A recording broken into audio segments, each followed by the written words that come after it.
Bom dia, boa tarde, boa noite para você que é torcedora, para você que é torcedor do Santos Futebol Clube. Eu sou a Anita Efraim e estamos hoje aqui, como sempre, com a minha dupla, Isabel Nascimento. Oi, Bel, tudo bem? Tudo ótimo, Anita. E hoje um convidado ilustre que, diferentemente dos nossos últimos convidados, o coração coração, digamos, ele é alvinegro sim, mas não é alvinegro praiano, né? Muito Mas bem aqui colocado, muito bem colocado. Exatamente. Então, é alvinegro, não sei qual. E aí ele vai comentar com a gente um pouquinho sobre o futebol mineiro e sobre também toda a relação do Cruzeiro, do que está acontecendo com o Santos. Muito obrigada por aceitar o convite, Marra. Oi, Bel, oi, Anita, prazer estar com vocês. Sim, é verdade, não sou santista, mas eu meio que adotei o Santos, porque trabalhei durante muito tempo com o Deva Pascovitch, e o Deva, ele era um apaixonado, perdidamente apaixonado, e fazíamos os jogos nós dois, a gente estava sempre juntos, e era a dupla, né? Ele narrador e eu comentarista da Rádio CBN, e a gente estava sempre falando sobre o Santos, e eu estava sempre acompanhando os jogos, porque ele estava do meu lado, não, por uma questão profissional, primeiro, e segundo, porque mesmo que eu não quisesse, ele ia forçar, ele ia colocar o computador na minha... Eu ia acabar vendo e entendendo o que estava acontecendo lá dentro. Eu tenho poucas camisas de time de São Paulo, mas tenho do Santos. Inclusive, a sala de imprensa da Vila Belmiro leva o nome do Deva Pascovitch, né? Para quem não sabe, fica também essa curiosidade sobre essa homenagem. E, bom, a gente chamou Mário Marra, comentarista da Rádio CBN e da ESPN, para falar sobre, como a Bel falou, futebol mineiro, mas também responder aquela pergunta que enche a cabeça do santista de dor, né? Muita dor de cabeça com a seguinte pergunta: tem muita chance do Santos cruzeirar? Porque virou o termo, né? Não vamos cruzeirar, não vamos cruzeirar. Hoje a gente vai falar um pouco sobre isso, mas aí acho que a gente tem que dar contexto, né, Marra? Então, queria pedir para você começar falando para a gente, se não for levar o podcast inteiro, num resumo, como que o Cruzeiro chegou nessa situação? Qual foi o primeiro passo para o Cruzeiro cruzeirar?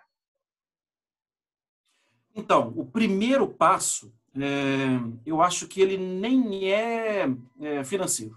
Acho que o primeiro passo é o comprometimento do Conselho Deliberativo. O Conselho Deliberativo do Cruzeiro, aos poucos, ele foi um conselho do amém. A gente vai fazer aqui, tá? Vamos votar isso aqui, vamos aumentar isso aqui, e o Conselho Deliberativo do Cruzeiro apenas dava o amém.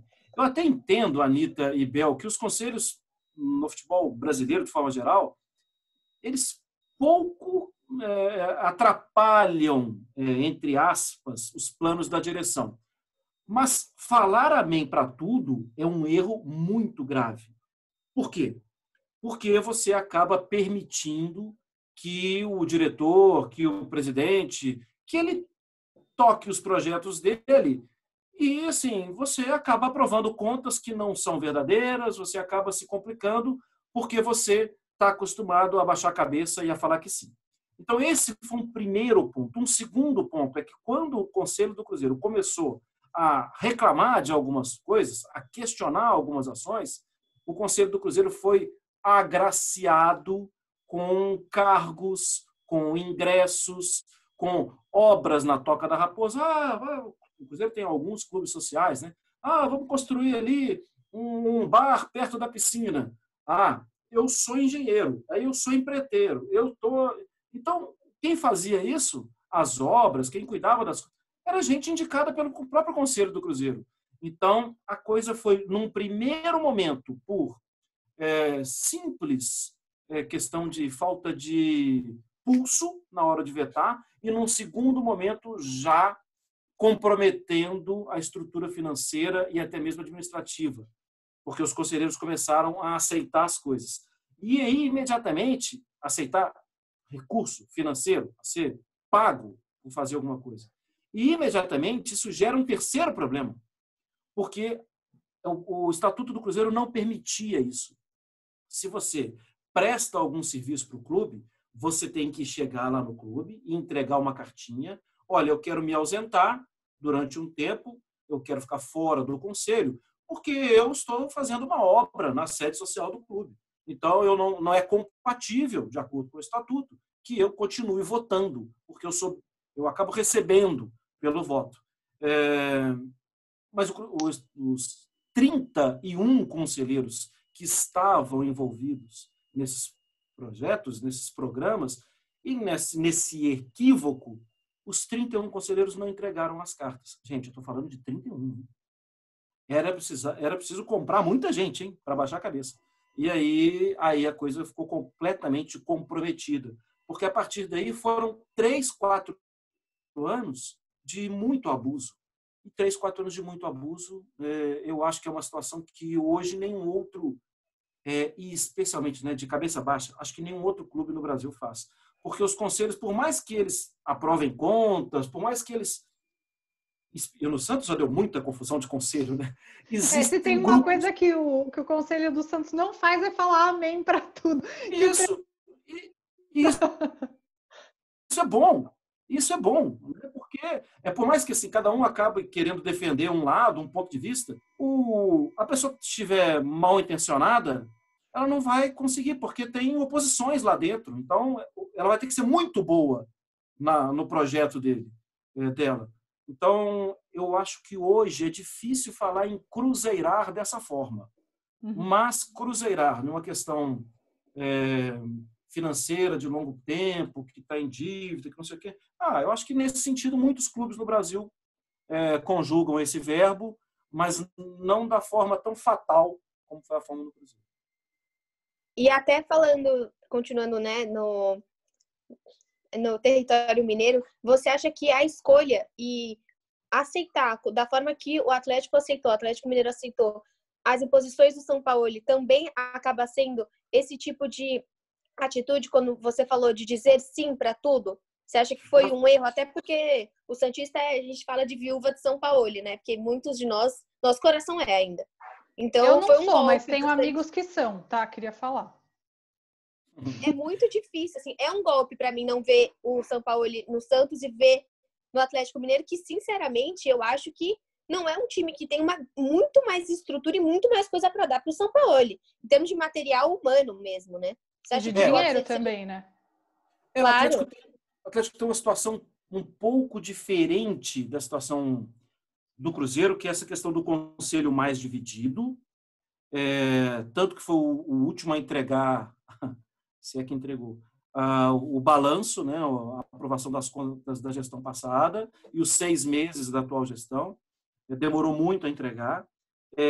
E o Atlético tem algum patrimônio que vale muita coisa, que é um shopping, por exemplo, metade do shopping, né, porque a outra parte foi vendida para a construção do estádio. Um shopping na região mais valorizada de Belo Horizonte. É como se fosse um shopping em Higienópolis, em São Paulo, shopping no Leblon, no Rio, em Lourdes, que é uma região do centro-sul de muita... É um shopping que vale muito. E tem uma turma do dinheiro por trás da atual administração. Quem é essa turma do dinheiro?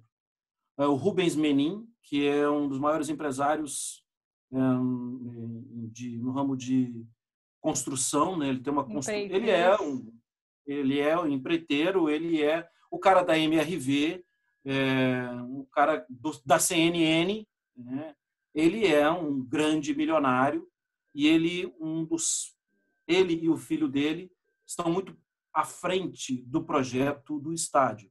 Quem está mais por trás também? O Ricardo Guimarães, que é o presidente do BMG. Ricardo Guimarães foi presidente do Atlético já no passado. Quando o Atlético caiu para a segunda divisão, o presidente era o Ricardo Guimarães. Então, o Atlético tem menos o risco de vai falir tudo. Cara, é o seguinte, vai falir? Eu compro essa parte desse shopping aqui, me dá uns terrenos aí, eu compro isso aqui e pronto, não vai falir. Porque o nome do meu filho não pode estar nessa falência. Então, tem uma coisa assim meio que até familiar, o que eu não concordo. Eu acho que tem que ser mais empresarial. Existe uma coisa lá dentro que é a oposição entre o Alexandre Calil, que é o atual prefeito de Belo Horizonte, e que é uma grande expressão política dentro do Atlético, e o grupo que está comandando o time hoje, o clube hoje. quem entrou por indicação do Calil. Mas rapidamente, isso até me faz lembrar o Santos, mas rapidamente eles romperam. Rapidamente. Então, hoje, eu acho até que é uma situação que essa turma aqui do dinheiro, eles vão colocar mais dinheiro porque eles não querem ver o Calil surgir como uma forte potência de novo na política. Então, cala a torcida. Não é cala o conselho. O Calil é cala... como se fosse a família Teixeira. Eu acho que a gente vê Marcelo Teixeira, Milton Teixeira, agora é o Miltinho Teixeira que quer se candidatar. Mas acho que não tem 30 anos ainda. Eu acho que é bem assim. E o Calil foi muito vencedor com o Atlético, né? Foi muito vencedor. O Marcelo Teixeira também com o Santos, né? Então, o paralelo é bom. E ele é um bom, gente. Ele é o prefeito da cidade. Né? Ele foi eleito o prefeito da cidade com uma votação daquelas. Então, ele é um cara que tem muito bom trânsito em Belo Horizonte. Uhum. Então, acho que hoje, esse conflito, talvez ele seja bom para o São Paulo. Porque talvez ele consiga... eu preciso de tal jogador. Aí a imprensa vai bater, mas o Atlético não tem dinheiro, não sei o quê, tal. Aí... o São Paulo nem gosta de jogar a imprensa do lado dele mesmo, né? Não, ele não costuma fazer isso. E, bom, a gente já começou esse paralelo, né, da família Teixeira, a família Calil, mas você acompanha bastante, você mora em São Paulo, faz anos que você acompanha o futebol paulista de muito perto, e eu queria saber se você vê o Santos indo nessa mesma direção que o Cruzeiro. Você falou já um pouco das diferenças, essa questão do conselho, mas financeiramente a situação é bastante ruim. O presidente José Carlos Pérez é um cara, o termo que eu mais uso, atrapalhado. Ele é muito confuso, fala uma coisa, 2 horas depois já é outra coisa. Você vê o Santos dando esse passo de cruzeirar dessa forma? Então, me preocupa mais com o Pérez exatamente o que você falou. É a questão... Ele acaba desvalorizando quando ele não precisava desvalorizar. Ele acaba, por exemplo, em relação ao que ele falou do Lucas Veríssimo. Talvez tenha chegado a hora de vender. Não precisa falar isso na imprensa. Você pega o telefone e fala para 1 ou 2 empresários. Porque na imprensa, ok. Então, quer dizer que você está precisando tanto assim de dinheiro que você está querendo vender o que ontem você então, não quer dizer que qualquer um que oferecer qualquer coisa vai levar o Veríssimo, um dos melhores zagueiros do Brasil? Bom saber. Por mais que você esteja precisando de dinheiro e que você precise vender jogador, tal, não externa isso. Isso é uma questão de negociação. É o Sim. tipo do... Eu e meu vizinho aqui, a gente tem os 2 carros parados um do lado do outro na garagem. E o meu vizinho, ele não está precisando de dinheiro, eu estou desesperado.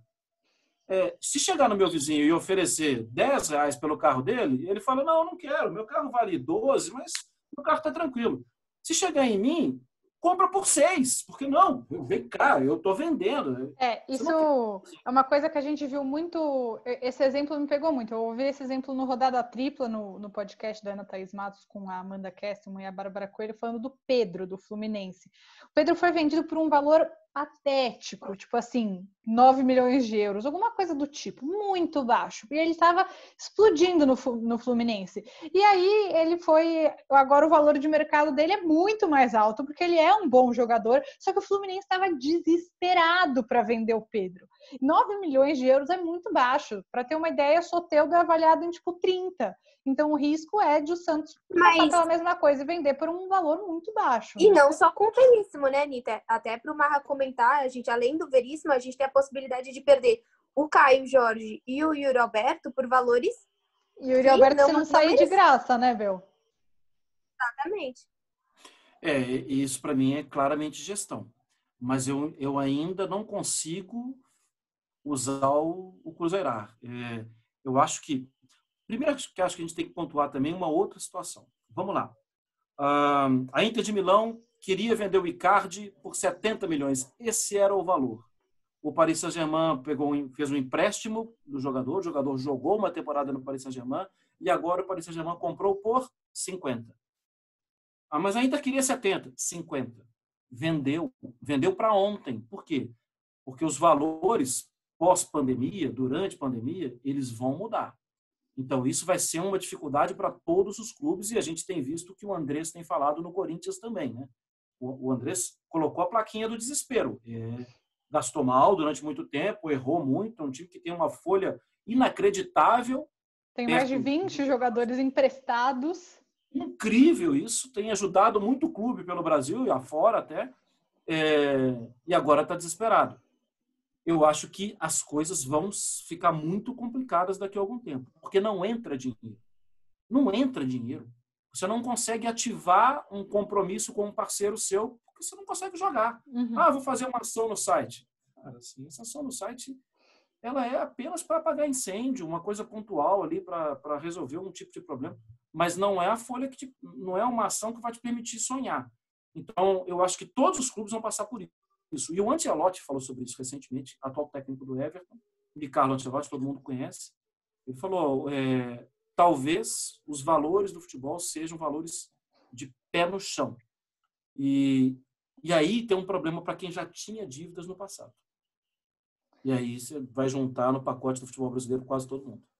Mas eu espero até que não só os valores de compra, de negociação, que impactam também os valores de salário, né?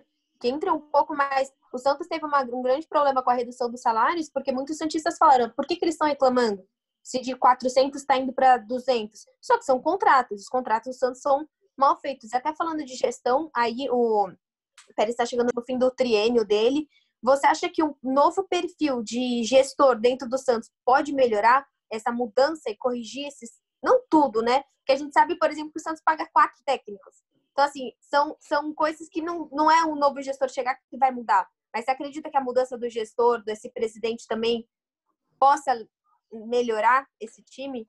Só complementando a pergunta da Bel, antes de você começar a responder, Marra, eu acho que o prazo que o Santos tem para trocar, você acha, né, que o prazo que o Santos tem para trocar de presidente pode evitar que o Santos dê essa cruzeirada? E também, você acha que a partir da pandemia e de tudo que o Santos vive hoje, a austeridade passa a ser um ponto ainda mais relevante para o sócio votar?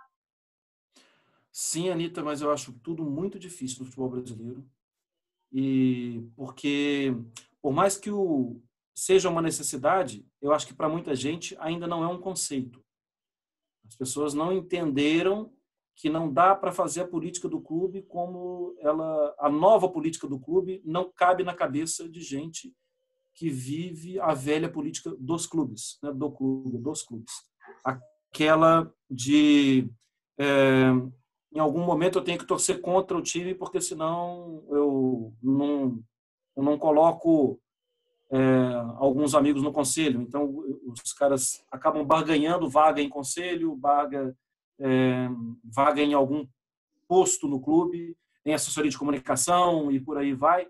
Se essa turma continuar bem, a minha turma nunca vai ter chance.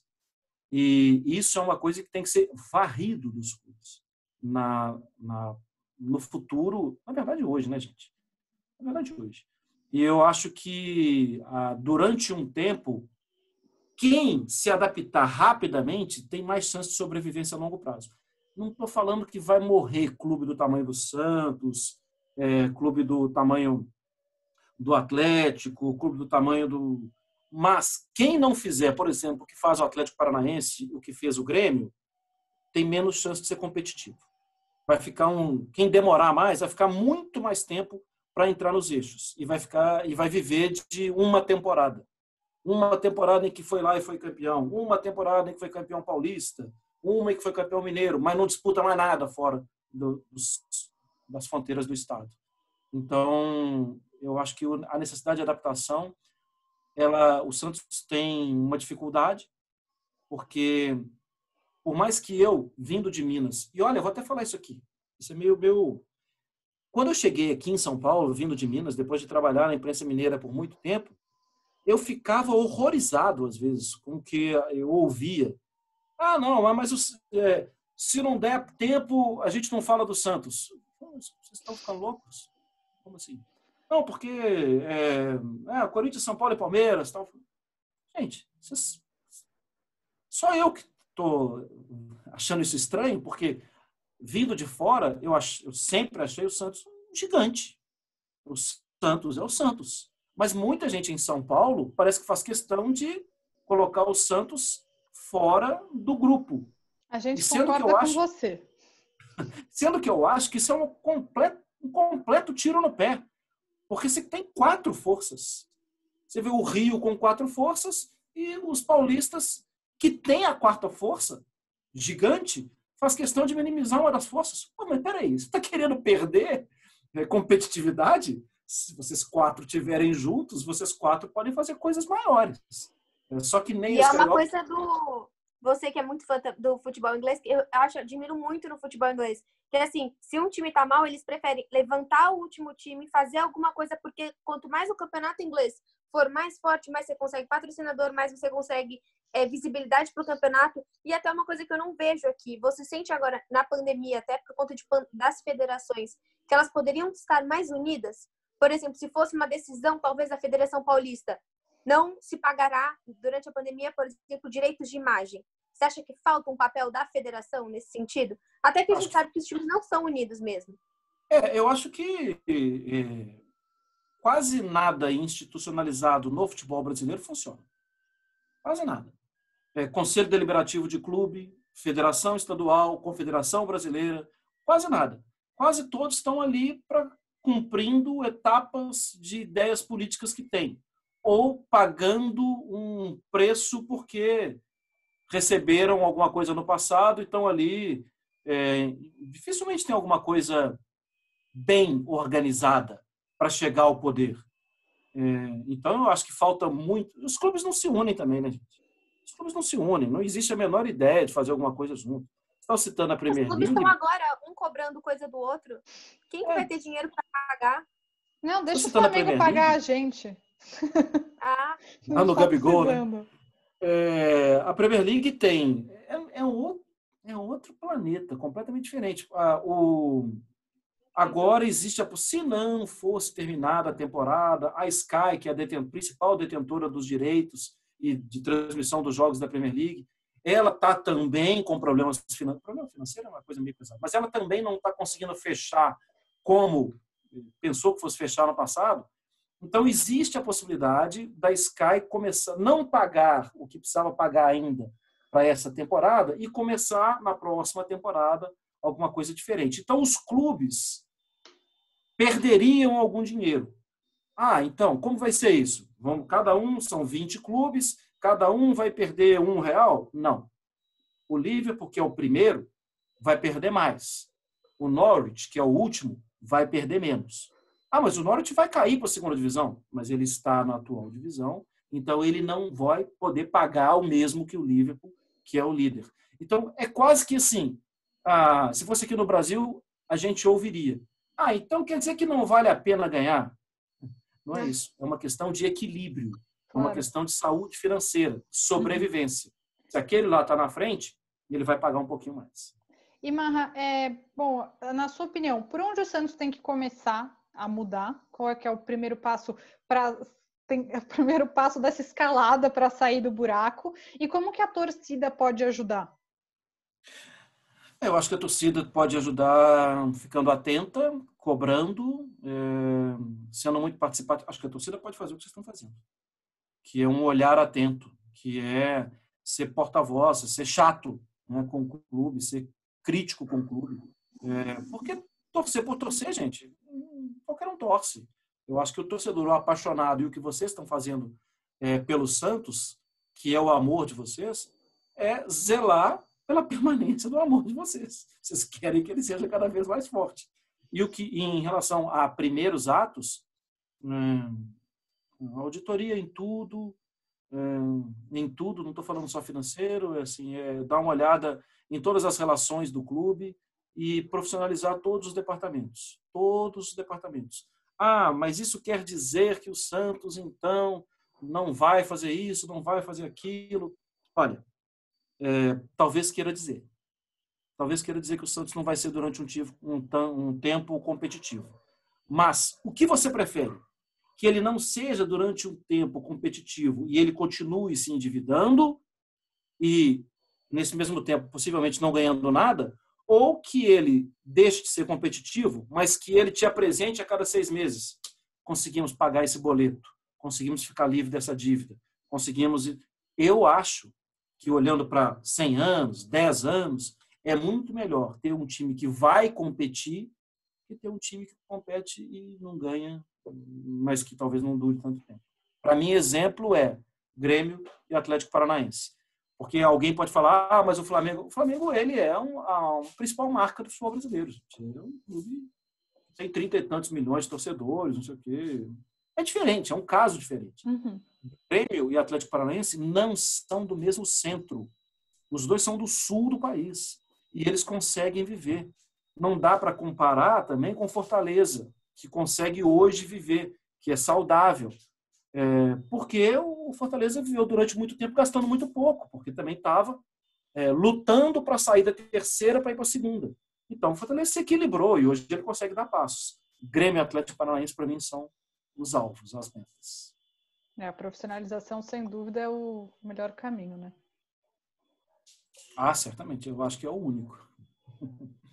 E você acredita, por exemplo, nesse pós-pandemia de uma continuidade do trabalho do Gesualdo?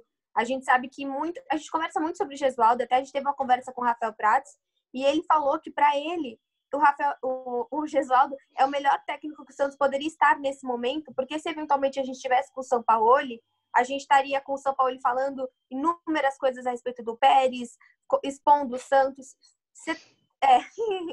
Você concorda que o Gesualdo também, em termos de pandemia, é o melhor gestor que o Santos poderia ter e para a continuidade?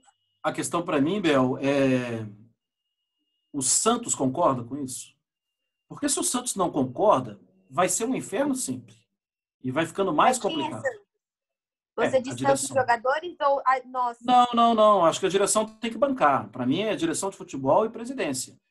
O jogador, por mais que ele fique insatisfeito, o jogador do Santos, muitos ficaram insatisfeitos com a gestão do São Paulo durante muito tempo. Mas o Santos foi vice-campeão brasileiro. Então, sim, ele era complicado, ele sempre foi complicado. Mas ele provava em campo, provava no treinamento, a direção, estamos com ele. Se tiver essa atitude, o campo vai ajudar, porque o Gesualdo é bom treinador, ele tem um estilo diferente, ele é um pouco diferente, ele é bastante diferente de São Paulo. Mas ele também é bastante diferente. Não tem nada a ver com o São Paulo. Nada. Mas ele é bastante diferente também no trato. E são estrangeiros. No trato, ele é muito diferente com os jogadores. Então, acho que isso pode ser muito bom para os jogadores. Se o resultado aparecer. Agora, aquela máquina de fazer gols, não, gente, não vai ter. Porque o estilo do cara é diferente. Não dá para cobrar isso. Mas quem tem que bancar isso é a direção. A direção não pode ficar levantando dúvidas em relação ao Gesualdo. Se é para ficar levantando dúvida, já termina essa relação. Porque isso é igual uma relação de um com o outro, que você está o tempo inteiro desconfiado, que você está o tempo inteiro achando que não vai longe. Então termina isso logo. Porque fica um empatando a vida do outro. E com o Gesualdo, se a direção vai mesmo bancar, não fiquem, às vezes, em entrevista, levantando dúvida, porque isso só atrapalha. Marra, para a gente finalizar, eu queria que você falasse um pouquinho sobre os efeitos de um time grande cair para a Série B. E tem gente que diz que se o Santos cai para a Série B, ele não volta. Eu queria que você falasse sobre isso também.